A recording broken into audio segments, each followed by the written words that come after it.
ibrutinib plus venetoclax is a trial we designed a few years ago. So ibrutinib is currently approved for patients with CLL, and venetoclax is also approved for patients with relapsed refractory CLL.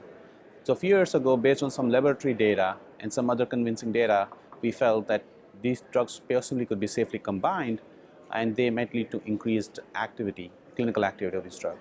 So we designed this clinical trial where patients get 3 months of ibrutinib first, and then we add venetoclax to the, and they continue the ibrutinib for up to a total of 2 years. And we reported the data for the first 80 patients we have treated with the first-line therapy of CLL. And these were the patients who had high-risk features such as deletion 17p, deletion 11q, unmutated V gene. And those are the data we reported at the ASH meeting a couple of days ago. Yeah, so in the report what we saw was that at 1 year of the combination, 61% of the patients had undetectable MRD, so there was no MRD detectable, and approximately 90% of the, close to 90% of the patients had achieved a complete remission. So these rates appear to be much higher than what you would have achieved if you had used these drugs by themselves. So by combining the drugs, we are seeing much higher efficacy.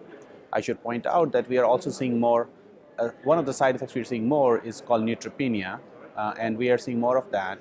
Almost 50% of the patients had what is called grade 3 or 4 neutropenia, but that was easily manageable by holding the drugs, decreasing the dose of the drugs, or using growth factor support such as GCSF.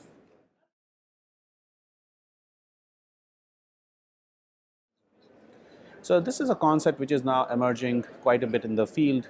It's not just us, there are other groups also looking at the same combination, also for frontline patients as well as for relapsed refractory patients.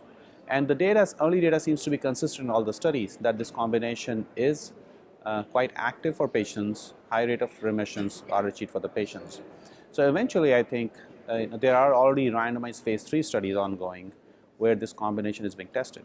So depending on the results of those studies, which may take a couple of years or 3 years on the line, we'll have to see if these studies are positive. But if they are positive, then this may eventually become maybe one of the potential regimens to treat patients with CLL. One of the advantages of this regimen is that it's a 1 or 2 year regimen, depending on the study you look at. So that's an advantage, because if you were to take ibrutinib by them itself, you will take the drug forever, for the rest of the life. That's the recommendation. So basically by giving 1 or 2 years of therapy, a time-limited approach, you're able to cut down the cost of the drugs, you're able to cut down possibly on the long-term toxicities of the drug. So that would be also an appealing aspect of it.